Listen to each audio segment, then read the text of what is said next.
Greetings guys and gals, this is Jabberwock bringing you the best in esports. Today we have Starcraft 2, the CSL Collegiate Star League CSU versus the University of Arizona Set 4. This is really weird because we played the first set, their players went on, so we're being nice, and we are playing the fourth set now, and then sets 2 and 3 later. And this is kind of particular because if we end up playing sets 2 and 3, then this is going to obviously be in the fourth slot. Just to make it even, I guess. And so you guys are going to be like, well, we just saw sets 2 and 3, and it's going to be really confusing. But at any rate, in green, for CSU, we have projectfox as the Terran player at the 3 o'clock position, and at the left-hand side, at the 9, we have the orange Zerg. I can't see because of all the things. We're going to call him H for now. I'll say his name later. This is on ICCup, Sandshorn Mists. And Sandshorn Mist. Anyways, this is a cool map. It's just 2 players, and there's a little gap here. I don't know why they made this, to be honest. Maybe for Blink Stalker or something, Siege Tanks or something of that nature. But 2-player map, pretty even on both sides. Island expansions at the top left, bottom right, and stuff like that. Other ways, anyways, other ways, my ways. Pretty standard. Right now we have a barracks and a supply depot down for projectfox, and a 14 hatch going down for the Zerg player. Very, very economic build, as this is, as you can see, a little bit of a longer map, which would make it very, very viable to go for an early econ strategy. I think that the Terran player honestly should have gone for a block off here, and he should have also gone for maybe possibly something like a 14cc, 16cc early command center at any rate, or 1 racks in a CC, but that's really not going to work at this point because he doesn't have this block down there, unfortunately.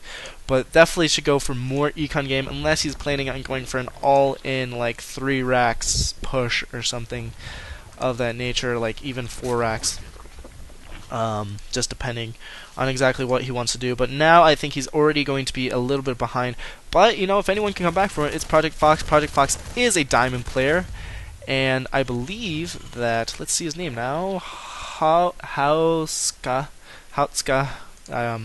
is a diamond player as well. Drone just barely getting out of there from that marine. Going to be blocking off at this position. So it's going to be very, very hard for him to expand down here just because of Zerglings and stuff until he gets Siege Tanks. Going to be able to put them on the ramp, just like I said, and in that position. Hatchery now done. Going to the production tab. So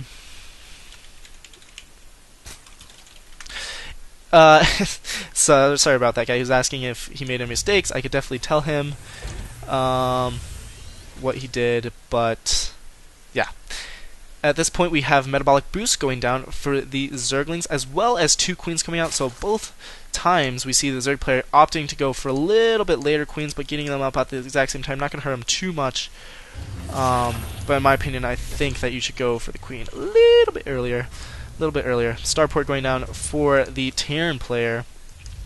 Actually, double starport going down, and I actually practice with projectfox, so I know what build he's going, and you guys probably do too if you play Starcraft a lot. But if you don't, I don't want to spoil it for you, so I'm not going to tell you what he's doing. 2 Marines coming back from a little engagement with the Zergling, 1 Zergling getting away. I'm assuming that he picked off the other one ever so nicely. And Queens, again, man, this annoys me. Just as a previous Zerg player, it really annoys me when people don't connect their creep. I just think that's so important. On this map, not so much, just because there is that extra ramp here, which makes this expansion super easy to hold. But I just hate that. You really need to connect your creep. You need to creep out. And as a Zerg player, creep can make or break your games. And not creeping out and not using creep termers is just not that good. We have a tech lab going down on both of these starports, so now you probably know what build he's going. There's an Overlord in this bottom corner. Going to be seeing some of the stuff that is going on. If we look at the harvester count, pretty much even. Income is a little bit slightly ahead for the Zerg player. That's okay, I guess. We do have Zergling speed and speedlings coming out. And still, man, not using those creep tumors. Finally putting down the first creep tumor after getting the Roach Warren. So we are going to see Roach play a little bit laser, using those Hellions, not really micro him to the best of his abilities. Going to lose these Hellions. Ooh, my gosh, that's not good. One Hellion does get in the base, but this Queen is going to be able to take care of it very, very efficiently. Not even getting, well, might get one shot off, but he's definitely going to die at any rate unless he's able to pull off some Gosu micro. But no, he is not Flash. And so that last Hellion does get picked off. He needs to make sure the Zerglings don't get in the base, putting some more Marines down. This could be a very, very good build. He needs to go the north direction, not the south, by this Overlord. If he goes to south, I think that this is going to be bad. But if he goes north, then he might be able to pull it off. Just really depends. We only have 2 queens out. Roach play is going to be happening anytime soon. You see Hydralisks are coming up, and so now would be the perfect time to attack, but he really needs to attack, and he's going to go back. Gonna see if he spots it. He might have seen it. I think he was clicking on it right as he was moving that Overseer, so he probably sees it, and now it looks like there's no immediate response. He is going to have that Hydralisk Den up and running, probably going to make a good amount of Hydralisks at this point. Kind of surprised he didn't build another queen or two. And ooh, the Hydralisk Den finishes, not making Hydralisk. This is going to be absolutely epic because he might not make it. These Banshees are going to be able to take out this queen. I'm surprised that he's not making Hydralisk at this point in the game, making 1, 2 Hydralisk, but 2 is not going to be enough. Honestly, 2 is not even going to close to be enough. He's going for both upgrades, 3 Hydralisk. This could be absolutely epic if he's able to pull this off. He's probably going to be able to, in my opinion. Going for the Hydralisk Den, going to be able to take it out. 5 Hydralisk coming in the near future. If he keeps one, if he's able to kill off this Hydralisk Den, there's going to be only 6 Hydras, which are going to be able to take care of it, but not popping out all at the same time. Going to be able to pick off that Hydra. That Hydra doesn't even get any hits off. Now the Zerg player's in a huge, drastic situation. Actually shouldn't be attacking these Evo Chambers. I think that's really stupid. Why are you attacking the Evo Chambers? To do some more economic damage. We have a Spore Crawler going on, trying to kill them before they can make more Spore Colonies. But oh my gosh, this is absolutely terrible. He's not attacking drones. What is he doing? Project Fox, what are you doing? What are you doing? Absolutely failing. Needs to kill off those Hydralisks, man. Killing off the Hydra is doing a very nice job, but the Spore Crawlers are in the area. The Queen's gonna go down, and oh, this is just so close. I don't want... Oh man, this is terrible because he could have won so easily. Just attack the drones, attack the drones. Now he's attacking the Evo Chambers. He's going to be able to build an Evo Chamber fairly easily.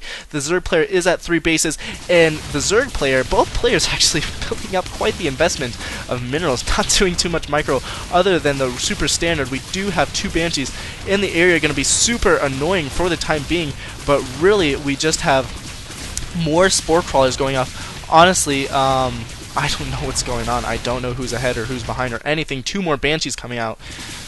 But wow, really should have gone for the drones before this Spore Crawler comes out. This is just absolutely terrible. Might be able to pull it off anyways, but needs to be very, very careful. There is another Hydralisk Den. Hopefully he scouts a Hydralisk Den. Project Fox, man, I wish I could talk to him and be like, oh gosh, just loot, oh my god, oh my god. If I just want to yell at him. I just honestly want to be like, you could have won so easily. Now you're going to be a little bit behind because you haven't expanded and you're oh my god. So, the situation, Zerg players expanded 3 times. The Terran player did tons of damage, but Spore Crawlers plus Queens are going to make it nearly impossible, plus Fungal Growth. Plus Hydralisks are going to make it just really, really super hard for any type of... Oh my gosh. Oh, this is not good. Yeah, the Zerg player just doing a little bit better, and these Zerglings probably could surround, but are going to back off. Anyways, what I was saying is if he would have just gone, instead of for the Evo Chambers, gone for this, killed this off when it was being built, killed some of these... This base wouldn't have gone up. It would have been GG. And that's a pretty big fail. He just shooked himself pretty badly there. Persisting with this Banshee play, but honestly at this point in the game, not going to be too effective with these Infestors and these Hydralisks in the area, and this is just like depressing me. It's honestly wasting that cloak a little bit. He's going to be able to get Fungal Growth, and ew. Just absolutely ew. Fungal Growth going on those Banshees. There's going to be the Hydralisk to help clean them up. even though they're cloaked, not really going to do too much damage. And Project Fox, man, he's been working on this build. He's been practicing, and it's just not going to work out. It's just not going to work out for him. This is just terrible. This is absolutely terrible. Only one Banshee left. The economy, if we look at the income, skyrocketing for the Zerg player once he gets that third base, and you can just tell, man, the spore crawlers are just killing him. He needs to expand, just not doing it. Really, if I could change anything, he would. He really didn't even need to expand. All he needed to do was take out these drones instead of attacking the evolution chambers. Just kind of a slip in what he was doing. Instead of taking out the evo chambers, just attack the drones, attack any of the spore crawlers that were coming up, because he didn't have queens, he didn't have Hydralisk at that point in the game. Now it looks like he's coming in with another force. The Zergling's backing up, but now it's really anyone's game. I think that if the Zerg player teched to mute us, he would be hard pressed to defend this. The Terran player would be very, very hard pressed. He's trying to go in with one tank here. Don't know how well this is going to work. Here comes the units, just a huge surround, and this is just so painful to watch, man. Oh my gosh, so depressing, so very depressing. Just not good at all, honestly. More Zerglings coming in here, and this is not looking good. Not looking good at all. The harvester count is off. Everything's off, and honestly, at this point in the game, he's just persisting with these Banshees. Needs to get off the Banshees now. He needs to go for more of a ground army, and like Legit says, I don't think that he can win, unfortunately, and that makes me nervous because I'm playing the next game.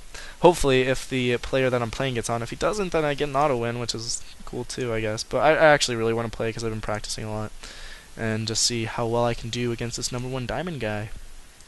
More upgrades. Well, I guess upgrades again going down.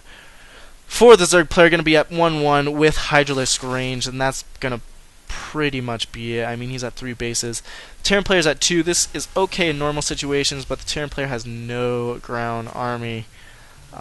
Just really nothing. And persisting again with this this Banshee harass, man. I mean, I guess it could possibly be good, but really nothing too special. Here comes a big attack from the Zerg player, and there's just 2 siege tanks in. Not really going to be... it's going to be close. It's going to be very close. Here come the Zerglings up there, and they're going to be attacking. Here comes the ground army picking off the siege tanks. This ground army is not going to be enough. He really needs to pull mules, or not pull mules, pull SCVs or something, because this ground army is just clashing at the same time. Not going to be able to fight this off, and this is definitely going to be GG. Contaminate going on that that orbital command just for measure, and I'm expecting a GG in the near future. Just really slip of micro is really all it was. He had the game in the bag, and you just really hate to see players lose like this, because I know that Project's been practicing a lot. We've had a few practice sessions on this map actually, and you know, I really wanted him to win, obviously, because he's on my team, but not only that, because he's been practicing and because he had it. It wasn't even close. He had the game, and he just unfortunate that happened like that. I think he got a little bit nervous and went for something that he really shouldn't have gone for, but the Zerg player is just really going to be able to push in here and do a ton of damage. It's GG. That's stupid. Artosis rules. But yeah, we're going to see a good game here any minute. I know I've said that about 4 times, but honestly, I can't see any way, like 0% of the way, that he's going to come back through. That's GG. I'm probably going to play it, or we have the 2v2 if I get a free win. So I'll see you guys in the next game. Thanks.